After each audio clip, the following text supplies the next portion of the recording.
recursos destinados a esta práctica, recursos técnicos, recursos de infraestructura, evaluaciones sistemáticas durante el tiempo, y que además los resultados de esa evaluación se han considerado en la toma de decisiones. A propósito de la baja institucionalización, también hay una baja cultura de evaluación. O sea, los gobiernos también son reticentes a la evaluación, en tanto que la percepción que se tiene de esta práctica pareciera ser que no les juega a favor. Es decir, pareciera ser que la evaluación, más que ser una herramienta que permite mejorar políticas, se percibe como una herramienta más bien sancionadora. Si un gobierno evalúa una política y esta política no sale bien evaluada o un programa no sale bien evaluado del todo, pareciera ser que eso juega en contra para validarse con la ciudadanía. Y también porque las evaluaciones que se han realizado hasta hoy son reduccionistas, en tanto que adoptan un modelo experimental o cuasi experimental, dejando de lado otras perspectivas que pueden ayudar a ampliar la comprensión de cómo funciona una política, cómo genera los resultados que se esperan que se logren. Algunas consideraciones respecto a la evaluación de políticas tienen que ver con considerar que esta práctica, desde la perspectiva del análisis de políticas públicas, si se considerara de esta perspectiva, cambiaría el panorama, se institucionalizaría, se aumentaría la cultura evaluativa, se destinarían recursos, sería una práctica interministerial, intersectorial y sistemática. La evaluación debe también considerarse como una fase del ciclo de las políticas y no como una práctica ajena. Una política surge en el momento que hacemos un diagnóstico del problema social, pasando por el diseño, el planteamiento del problema, la ejecución y también la evaluación. Y la evaluación también es un proceso que se da desde el momento de que creamos la política hasta que se termina. No es solamente al final. Y es una práctica multisectorial y multidisciplinar.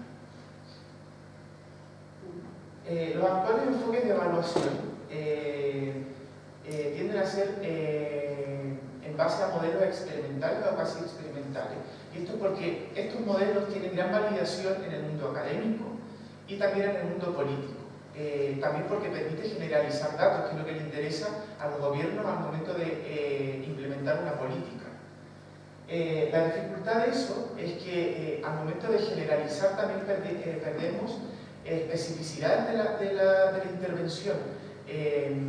Generalmente estos programas de superación de pobreza están destinados a la población más empobrecida, que generalmente están medidos por generalmente en América Latina, no en todos los países, pero bajo la línea de la pobreza. Todas las familias que estén bajo la línea de pobreza son sujetos de intervención bajo estos programas. Sin embargo, este núcleo o este grupo de la población es muy diverso, por lo tanto, todos los programas de intervención social no generan impacto en este tipo de población.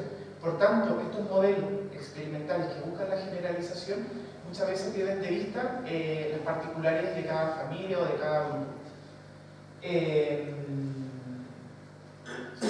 Generalmente los modelos experimentales o cuasi experimentales necesitan de grupos contrafactuales. Los grupos contrafactuales son grupos básicamente de control. Es decir, tenemos un grupo que es el grupo que ha sido intervenido y un grupo que no ha sido intervenido que sirve para comparar los resultados. Una de las dificultades de eso es que muchas veces no tenemos un grupo de control lo suficientemente similar al grupo de intervención. Cuesta conseguir con eso. Y por otro lado también surge un problema ético. O sea, tenemos un grupo de control que no está siendo intervenido y que solo nos está sirviendo para poder comparar nuestra intervención. Lo que decía hace un momento, estos modelos tienen mucha validación en la esfera académica y en la esfera político-administrativa. Pese a que estos modelos cumplen una función en la rendición de cuentas de los gobiernos y permiten generalizar las políticas a gran escala, tienden a ser reduccionistas. Estos modelos generalmente tienden a buscar o a intentar responder la pregunta de investigación si es que una política o una intervención funciona o no. Eso básicamente es lo que buscan estos modelos. Y ontológicamente lo que buscan es determinar si es que la intervención genera los efectos que se planteó en un inicio a través del control de variables. Lo que estoy haciendo yo en mi tesis doctoral es proponer un nuevo modelo de evaluación. No es un modelo inventado por mí, pero es un modelo que se va a aplicar en América Latina.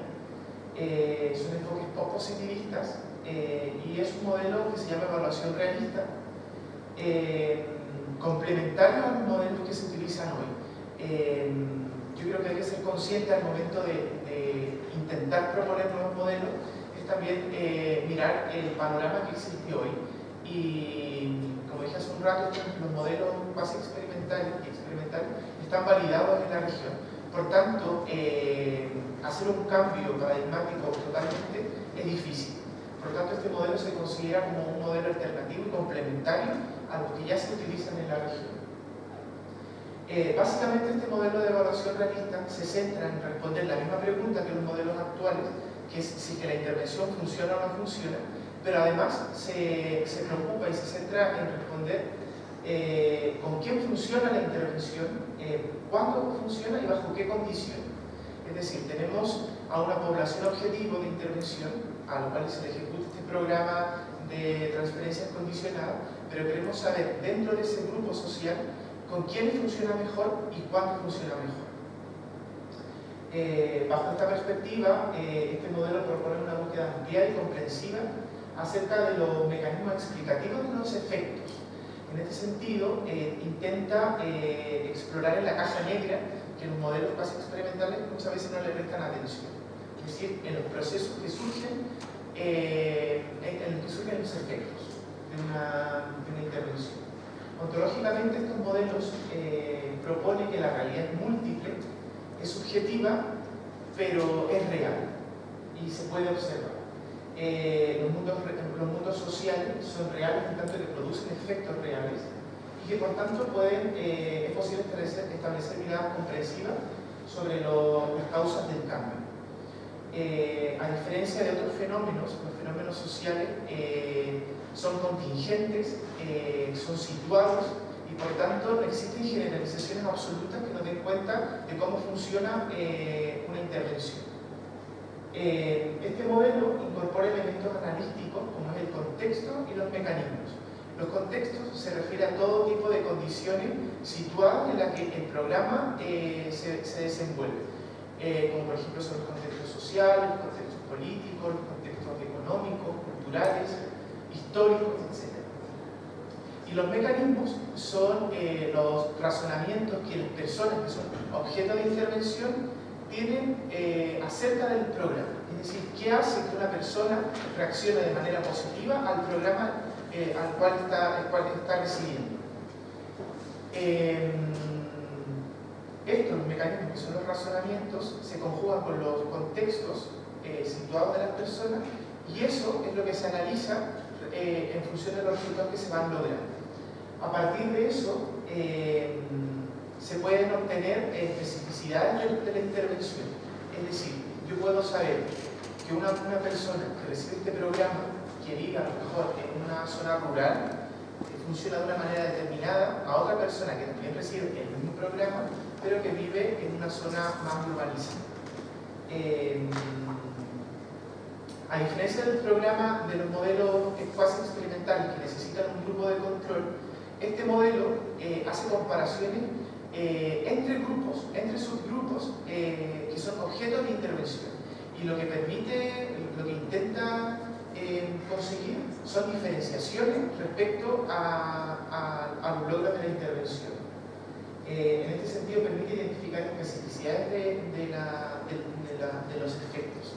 Ahora, ¿cuál es la oportunidad de este modelo? Es que permite focalizar una intervención. Si yo sé que un mismo programa funciona de manera diferenciada sobre distintas poblaciones, yo puedo focalizar mi intervención y decir, bueno, voy a invertir o voy a ampliar este programa a las zonas, por ejemplo, rurales donde funciona mejor, o a las zonas urbanizadas, o a las familias con ciertas características que permiten que el programa sea más eficiente y no generalizar por generalizar. Un poco las hipótesis que yo tengo respecto a la eficiencia del programa que yo voy a evaluar es que existen diferencias a nivel familiar. Por ejemplo, en familias con menos hijos probablemente funciona mejor, o familias donde el valor educativo a lo mejor tiene un significado importante en la familia, probablemente a lo mejor funcione de mejor manera. O familias trabajadoras de esfuerzo también van a privilegiar también la educación, entendiendo que es una oportunidad para el desarrollo del capital humano de los hijos. Este es una explicación, este es un esquema del modelo de evaluación realista, entendiendo que la acción, que en este caso es el programa de transferencia condicionada, genera efectos solo si nosotros miramos y incorporamos el concepto de los mecanismos, que son los razonamientos de las personas, y el contexto que sitúa en la intervención, y esto va a poder explicar los resultados. La particularidad de este modelo es que entiende que no va a haber solo un tipo de resultados, a diferencia de los otros modelos que lo que busca es ver si es que funciona o no, es decir, si es que la familia logra superar la línea de pobreza en la que estaba situada al momento de intervenir. Este modelo entiende que van a haber distintos tipos de efectos. Hay algunas familias que probablemente van a superar la línea de la pobreza, otros no, pero van a conseguir otro tipo de logros. Y bajo esta mirada es donde se puede focalizar.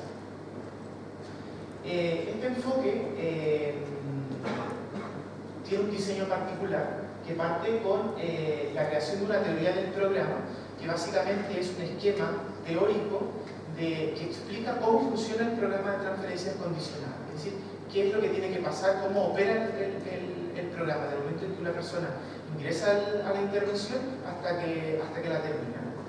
Y bajo esta lógica, este modelo incorpora los mecanismos, los contextos y los resultados, es decir, hipotetiza respecto a cuáles son los razonamientos que la familia podría tener para actuar positivamente hacia la intervención, cuáles son los contextos que deberían estar presentes para que la intervención funcionara y cuáles serían los diferentes tipos de resultados que se pudieran lograr.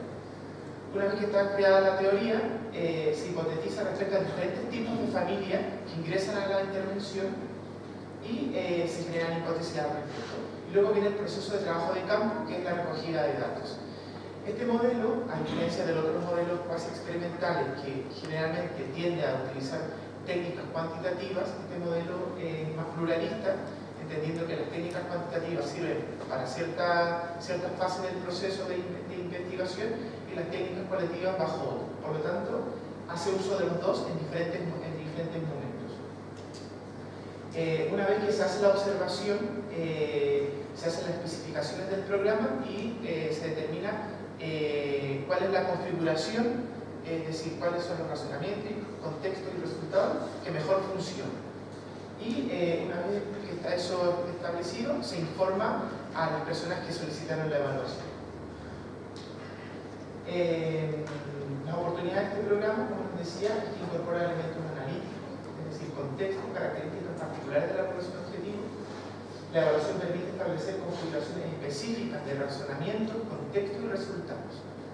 Y focaliza intervenciones en subgrupos pertenecientes a una población objetivo, pero con características diferenciadoras.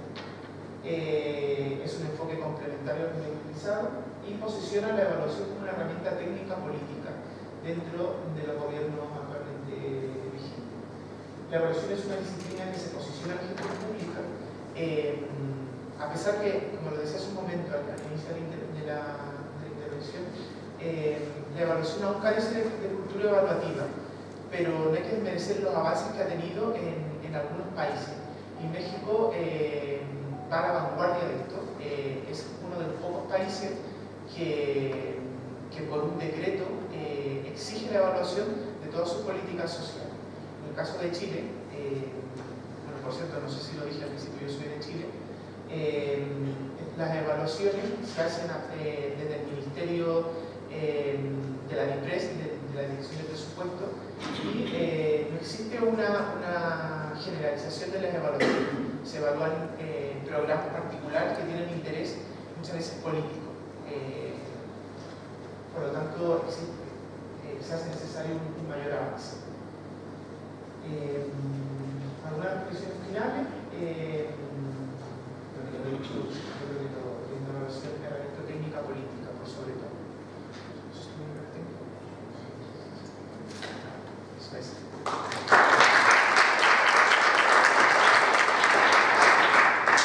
Por último, para terminar esta mesa de ciencias sociales, Miguel nos hablará de desigualdad en el marco de las cuotas nacionales en el caso de Ecuador.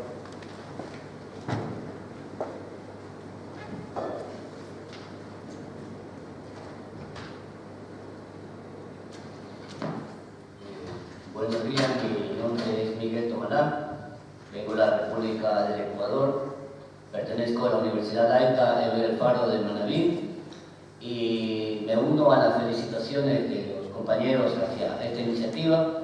Estoy acá en España por una beca del programa Mundo Lindo, desde entonces soy lindo.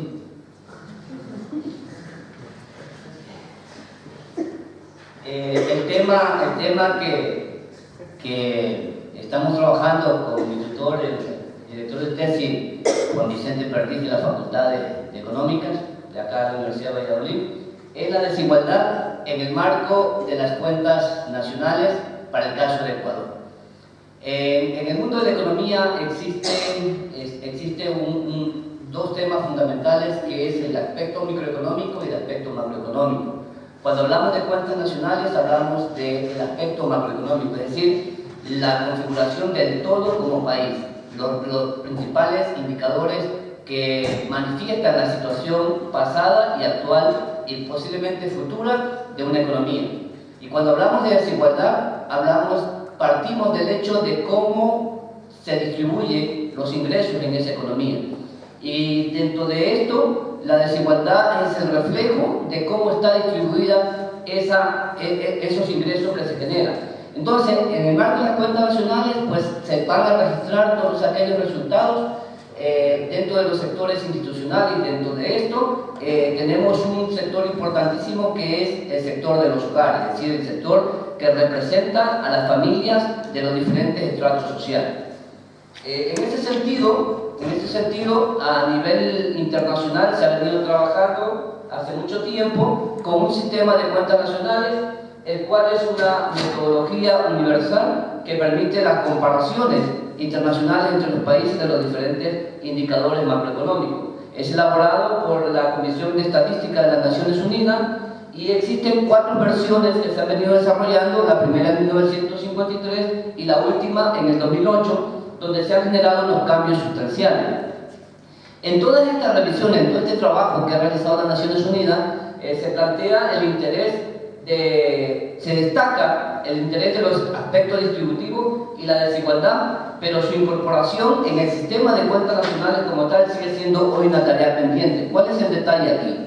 El detalle es que dentro de el registro de todos los datos macroeconómicos, el sector hogares simplemente está se ingresan los datos en el sistema en términos generales. No hay una desagregación del sector hogar, una descomposición. Si nosotros vamos a los datos de las cuentas nacionales, no podemos tener de forma específica cómo se distribuye la renta por fuentes de ingreso o por grupos de población. Entonces, en ese sentido, esta es una tarea que todavía está pendiente a nivel internacional.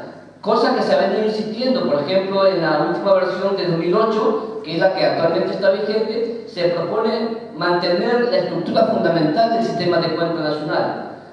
¿Por qué razón? Porque el sector hogares no se ha podido crear la metodología para poder desagregar, para poder descomponer y poder analizar de mejor manera la situación de la desigualdad en el sector hogar, desde el punto de vista macroeconómico. La razón es porque es difícil encontrar una base para la subsectorización de los hogares.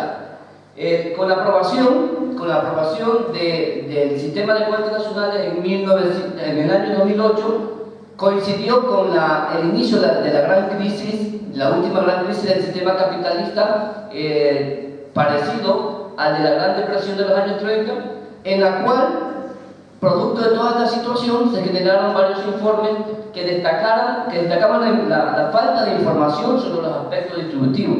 Tenemos el caso de uno de los principales autores del Premio Nobel de Economía, Stiglitz, documentos del Fondo Monetario Internacional, de la Comisión Europea.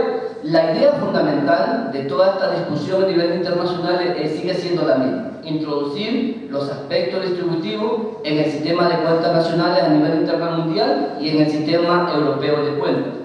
Entonces, la idea central es esta: tratar de que a nivel macroeconómico podamos tener datos específicos para analizar la situación de la desigualdad del sector de los hogares. Para ello, en el 2009, organismos como la Eurostat, como el Banco Central Europeo y otros crean 3 grupos de trabajo. El primer grupo es sobre disparidad, el segundo sobre bienestar, el tercero sobre sostenibilidad. Se generan 2 grupos de expertos dentro del primer campo, que es las disparidades. El primer grupo que trabaja sobre la distribución de la renta, el consumo y la riqueza, y un segundo grupo que trata básicamente de generar aspectos para la medición de las desigualdades en las cuentas nacionales. Este grupo trabaja sobre comparación de las estadísticas micro y de las cuentas nacionales. Se ha hecho un primer experimento en 25 países pertenecientes a la OECD.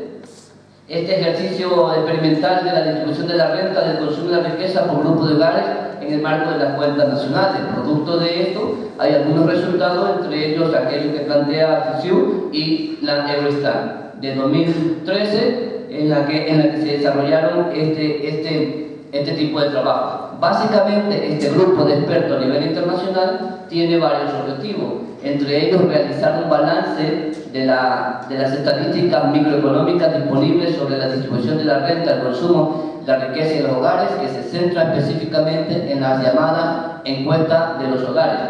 Y, en segundo punto, como objetivo, integrar los datos. Estos datos que están a nivel de las encuestas que se realizan mediante muestras a los hogares, integrarlos a nivel agregado en el sistema de cuentas nacionales para un año de referencia.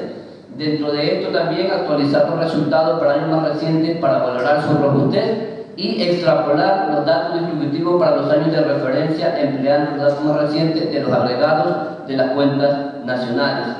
Entonces, en este marco referencial a nivel internacional, que proviene de las Naciones Unidas, de los grupos de expertos, el trabajo que se ha venido desarrollando para tratar de incorporar los datos microeconómicos a los datos macroeconómicos, se toma como punto de partida el objetivo fundamental de la investigación que se está desarrollando, es decir, elaborar la distribución de los agregados de la cuenta nacional del Ecuador por quintiles de hogares según la renta disponible para el caso del Ecuador. Y en segundo lugar, una vez que se tenga hecho este trabajo en base a determinadas metodologías que se están analizando, se tenga ya distribuido desagregado del sector hogares que decía yo al principio, pues se generará una aplicación para usar la técnica de descomposición de desigualdad por grupos de población y fuentes de renta. ¿Cuál es la idea en esta última fase de la investigación? Es tratar de obtener determinados indicadores que permitan evaluar cómo está la desigualdad en el Ecuador, no solamente tomando como referencia los datos estadísticos de las fuentes micro, sino ya tomando como referencia y aportando a que en el Ecuador exista una base de datos incorporada al sistema de cuentas nacionales que nos permita analizar mediante estos datos todos los indicadores de desigualdad para tratar de tener una visión a nivel país de cómo está la distribución de la renta en el Ecuador. Para ello se tomarán metodologías tradicionales, en el caso de Bourguignon, Sogro y Cowell, que han generado metodologías que permiten aplicarlas teniendo los datos. En el caso del Ecuador, una vez que se ha hecho el enfoque de lo que existe a nivel mundial, de lo que está haciendo el grupo de expertos a nivel de la OECD, de las metodologías que se están aplicando, Pues en una primera etapa se hizo una revisión de cómo está el tema de la distribución de la renta en el Ecuador y vemos que hasta 1990 apenas hay publicaciones relevantes, es decir, en el país no se ha estado investigando este tema. Durante los 90, en el transcurso de los años 90, surgen determinadas revistas y organismos que incentivan la investigación económica. Uno de esos documentos es el de la REA 1996, que ya trata el tema de la distribución de la renta desde un enfoque más cuantitativo. Y recientemente han comenzado a aparecer unos trabajos bastante relevantes, en el caso de Verónica Amarante y de Ponce y Bosch. Es decir, en términos generales, al revisar la bibliografía no hemos encontrado ningún trabajo que haya abordado la distribución de la renta desde la perspectiva de la contabilidad nacional, de la cuenta nacional. Que no hay un trabajo y por ello con el director de tesis pues hemos convenido en tratar de aportar en este sentido en el Ecuador. Un segundo elemento fundamental de la investigación, hasta donde la llevamos avanzada, es el hecho de la revisión de las fuentes de datos estadísticos. En el caso anterior, de la parte bibliográfica nos da una ventaja, que podemos nosotros desarrollar una serie de investigaciones y de hecho puede servir de incentivo para que otros compañeros, profesores de nuestras universidades en Ecuador se motiven para que hagan temas relacionados a la distribución de la renta, porque el tema no está muy estudiado. Pero en el caso de la información estadística, una ventaja que nosotros podemos considerar es que existe la información disponible, y de hecho es una información que está abierta al público, no está restringida, porque en el caso de Ecuador hay una ley que permite que los datos estadísticos sean divulgados a todos los niveles. Tenemos tres fuentes fundamentales de información estadística que van a servir como base de datos para el análisis y para la incorporación de los datos micro a la cuenta nacional. La primera de ellas es el Sistema de Cuentas Nacionales del Ecuador, que tiene dos series, una de 1965 al 2006 y la otra, una más actualizada, del año 2000 al 2012. Y también tenemos las encuestas de tipo de datos microeconómicos, como es la encuesta de hogares urbano y rural, la encuesta de condiciones de vida, la encuesta de empleo, desempleo y subempleo, y adicional a ello estamos también considerando la posibilidad de utilizar los datos fiscales a través de lo que ofrece el sistema de rentas internas, que es la institución encargada de la recaudación tributaria en el Ecuador. En los actuales momentos, en este tiempo, estamos trabajando en el ajuste de esos datos, es decir, estamos haciendo una revisión muy detallada de la metodología que se está aplicando a nivel internacional para tratar de esa metodología incorporarla al trabajo que estamos haciendo para hacer un ajuste de los datos que están en las encuestas para subirlo al sistema de cuentas nacionales del Ecuador y a partir de allí poder tener todo un marco estadístico que permita la aplicación de los instrumentos estadísticos para poder evaluar cómo ha evolucionado la desigualdad en el Ecuador. Esa es la parte que nosotros estamos haciendo y esperamos que poder llegar a finalizar y salir con éxito de todo este proceso. Muchas gracias. Pues ahora 5 minutos si tienen alguna pregunta.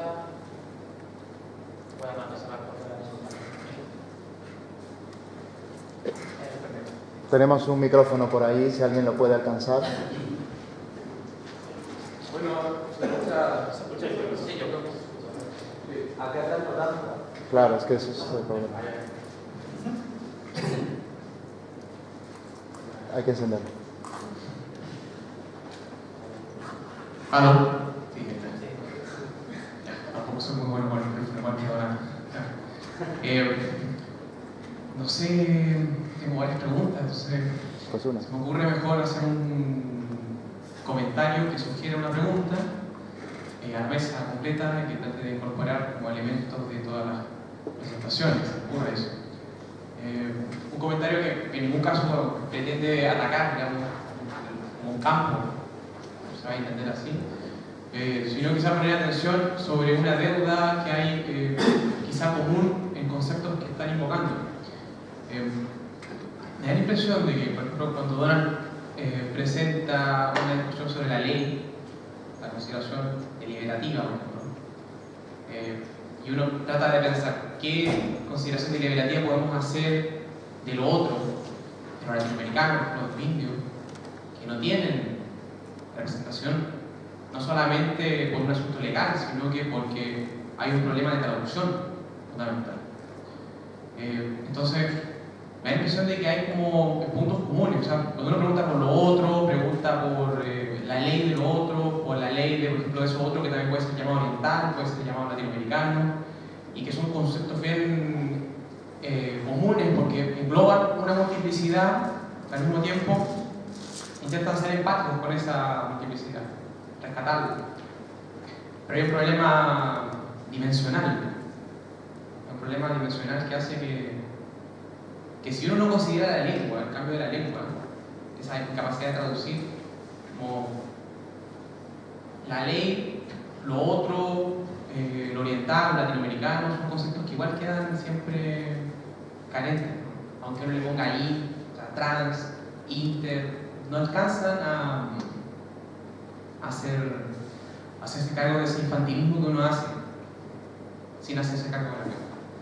No sé si se entiende un poco la pregunta, ¿no? O sea, ¿cómo entienden conceptos como lo social, como la ley, como lo otro, en relación a esta complejidad de la lengua? De eso.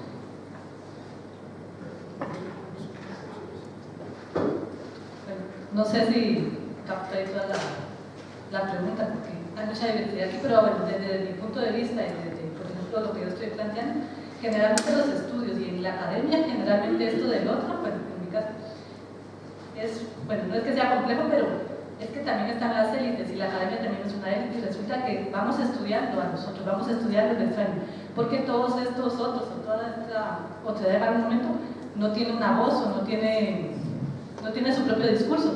En mi caso sé que el título es un poco, viene desde lo mismo, se habla de las hegemonías y toda esta situación, y el título también habla del discurso del otro, o sea, siempre se posiciona, en este caso el investigador, diciendo u observando ese otro. En mi caso sería desde el punto de vista de la comunicación. Pero bueno, lo que he leído y visto por ahí es eso, generalmente la academia siempre está estudiando a alguien de fuera, está el investigador y el otro, o el sujeto de estudios a quien nosotros vamos a ir a descubrir, no sé, pues ahí habría más que decir o lo demás, pero más o menos desde donde yo me posiciono, no sé Sí, por eso me pregunta, que bueno, las tesis de la democracia deliberativa suponen precisamente que las discusiones se dan no en relación a otros, sino con otros, ¿no? Es decir, que aquello que se está discutiendo y que afecta, o que incluye a todos los potencialmente afectados por una determinada decisión democrática, ¿no? Es precisamente aquello, todos los potencialmente afectados. Hay una cuestión de principio, ¿no? Al inicio de una discusión democrática entendida en este sentido, que supone que todos aquellos que van a recibir los efectos de una determinada decisión deberían tener algo que decir. Ahora, eso implica precisamente que hay procesos de traducción internos, ¿no? en los procesos de deliberación.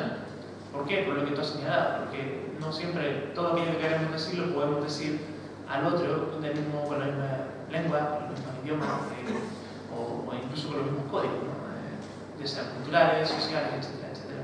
Esos son distancias que probablemente son insalvables, pero hasta un cierto punto son insalvables. Pero lo que es cierto es que no podemos siquiera tener acceso a esas diferencias en la medida en que no las ventilemos, en la medida en que no las digamos y no se las digamos al otro, con independencia que eventualmente no seamos capaces de comunicar completamente lo que queremos comunicar.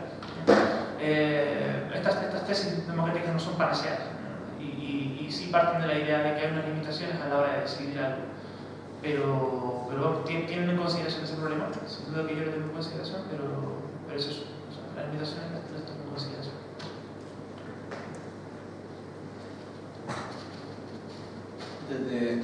Desde mi punto de vista, bueno, el texto que yo trabajo para mi área de especialidad de la literatura, específicamente la literatura hispanoamericana. Este autor que yo trabajo, costarricense, en Infinita Memoria América, como lo traté de escribir, plantea desde el diálogo cultural esa presencia de los otros, como ya lo dije, de estas cuatro grandes bases culturales, lo hispano-cristiano, lo hispano-judío, lo indoamericano y lo hispano-musulmán, que desde un concepto como ha sido el de la hispanidad, pues es muy excluyente.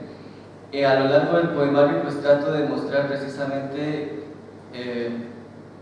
cómo La identidad, si se puede hablar de identidad, porque al principio de la jornada pues, se planteó eso, si existe una identidad o no, pues hay algunos teóricos que hablan que no existe. Y si no existe la identidad, porque todos estos nacionalismos, todo lo que se crea por identidad está en crisis, pues tampoco hay literatura. Entonces, ¿de qué hablar? El poeta yo creo que la literatura costarricense, como la mayoría de la literatura latinoamericana o hispanoamericana, si se quiere, trata de dar esas voces porque vivimos en una diversidad. Entonces, de alguna u otra manera, pues, evidenciar los grados, darle presencia, darle voz a esto, pues logra evidenciar lo que esté ahí. ¿Traducirlo en qué sentido? Pues darle presencia. Muchas veces en la literatura, en la literatura chilena, que es uno de los ámbitos en que está teniendo más difusión ahora, se está trabajando con la lengua mapuche, se está editando textos de esta manera en otros ámbitos de la literatura latinoamericana también. Pero bueno, la otredad y la identidad, como lo preguntas, está siempre en crisis, está siempre yendo, viniendo y se puede encontrar a lo largo de todas las áreas de las disciplinas. Sí, en el caso del tema que nosotros estamos observando, un punto específico es el tema de la desigualdad. La desigualdad es algo que existe en la mayoría o en casi todos los países del mundo y tiene que ver con cómo se distribuye la riqueza o el dinero que se genera. Entonces, en ese sentido, América Latina y el caso específico de Ecuador no ha estado ajeno de esta problemática, pero allí el asunto es que la mayoría de los gobiernos que se sucede con el tiempo están luchando por generar leyes, por generar instrumentos, por generar espacios para que la desigualdad sea lo menos posible. Pero aquí nos topamos con un hecho que es importante destacar, es que no hay una sola tendencia ideológica ni política que permita trabajar sobre algo específico para la reducción de la desigualdad. Es decir, cada orientación ideológica, cada partido político tiene su pensamiento respecto a qué hacer para que la sociedad sea más equitativa. Y en la práctica vemos por los resultados que se generan que es muy difícil, muy complejo tratar de llegar a una sociedad equitativa, a una sociedad donde la desigualdad no carcoma los cimientos de la sociedad en su conjunto. Entonces, en ese sentido, esa es la lucha permanente que hay históricamente, es decir, ¿quién realmente tiene derecho a tener las cosas? ¿O quién tiene derecho a que la igualdad se genere? Pero en términos generales, yo particularmente considero de que llegar a una sociedad igualitaria es muy difícil. Bueno, brevemente, también concuerdo un poco con lo que dice el compañero. En mi caso, la investigación también surge a propósito de la inquietud personal respecto a la enorme desigualdad que existe en América Latina.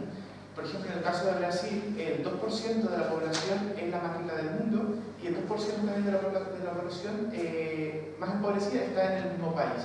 Entonces, esa brecha a mí también me hace preguntar por qué existe, entendiendo que hay un montón de intervenciones de los gobiernos actuales y desde ya hace al menos 2 décadas en temas de políticas de desarrollo social y además, aparte de la intervención de los organismos internacionales como el Banco Mundial, la CEPAL, la ONU, etc. A partir de esa lógica surge esta propuesta que básicamente lo que intenta es contribuir a la mejora de la gestión pública y también considerando algo súper importante que es incorporar a los actores que son parte de una política, desde los gestores, de los que implementan, de los que diseñan y de los que reciben también la política. Yo creo que una buena manera de evaluar esto es incorporando todas estas perspectivas. Claramente esto no es el modelo que va a venir a solucionar los problemas de desigualdad y de pobreza en la región, pero sí lo que pretende, al menos desde la ilusión, es contribuir a mejorar la gestión pública. Creo que vamos a hacer la última pregunta a ella. Bien, muchas gracias.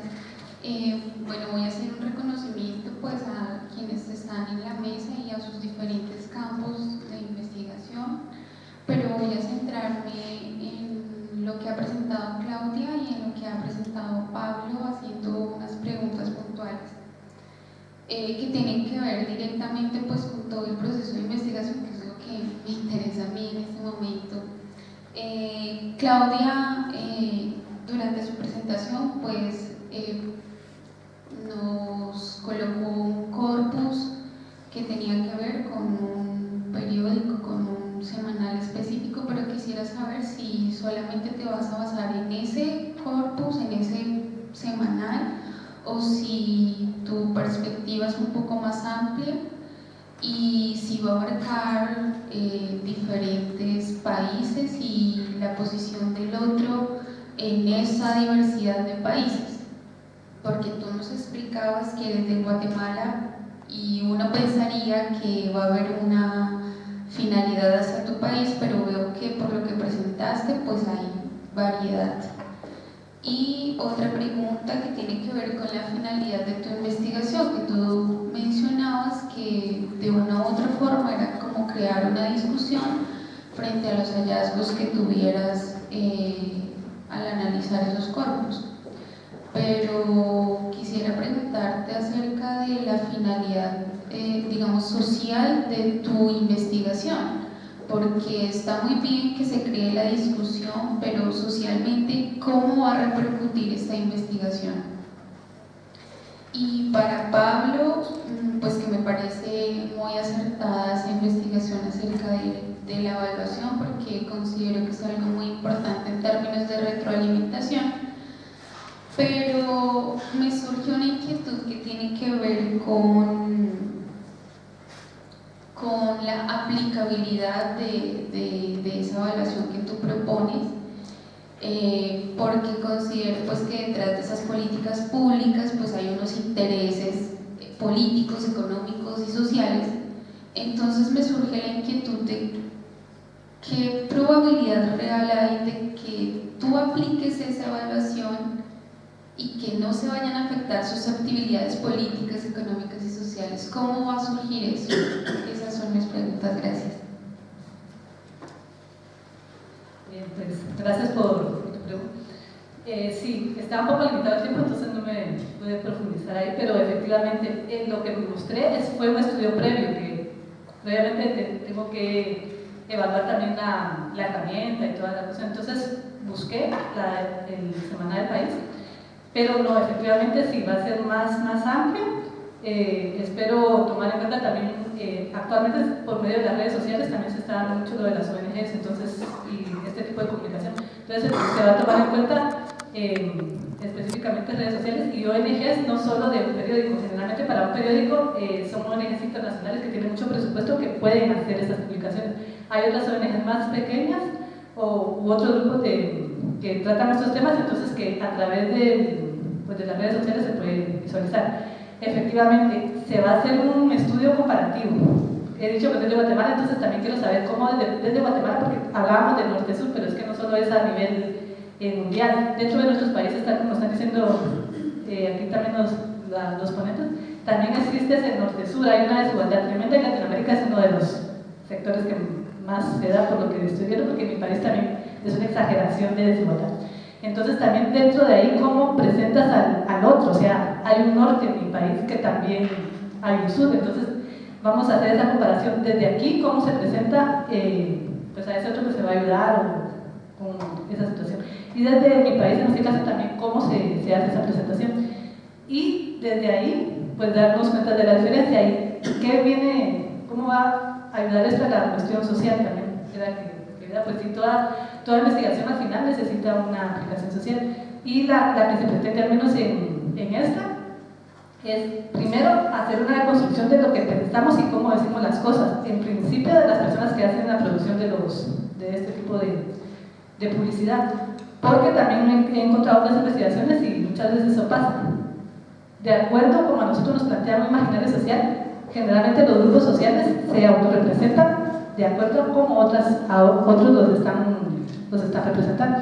Entonces, pretende también esta investigación primero, o sea, es muy ambiciosa, pero por eso digo que está en discusión, porque estoy tocando también muchas cuestiones ahí que se han dado ya por tiempo, pero sí, es primero de construir el discurso que se está dando muchas veces en las ONGs, en la publicidad social, y en las personas que tienen el poder de decir cómo son esos otros, y también cómo esos otros se autorreflejan. Muchas veces hablamos de desarrollo, de la desigualdad, no sé cuánto, pero bueno, aquí ya surgen también otras investigaciones. Cómo estos otros se ven a sí mismos, creen que están empoderados, creen que pueden hacer las cosas, o simplemente ni se les pregunta o no se sabe nada de ellos. O sea, hay mucho que hablar y que discutir en esto del discurso y de la representación. Pero principalmente es, por lo menos para los que tienen en este momento el poder de los medios, el poder de decir las cosas, decirlo cómo lo están diciendo. Y si pueden al momento abrir, o sea, dejar un espacio para que nosotros también hablen, porque también tienen voz, también se pueden representar, también tienen algo que decir, pero generalmente están callados, no dicen nada. Y eso de la publicidad, que es una cuestión pagada, y esto, ¿cuántas otras cosas podrían hacer desde otro punto de vista? O sea, desde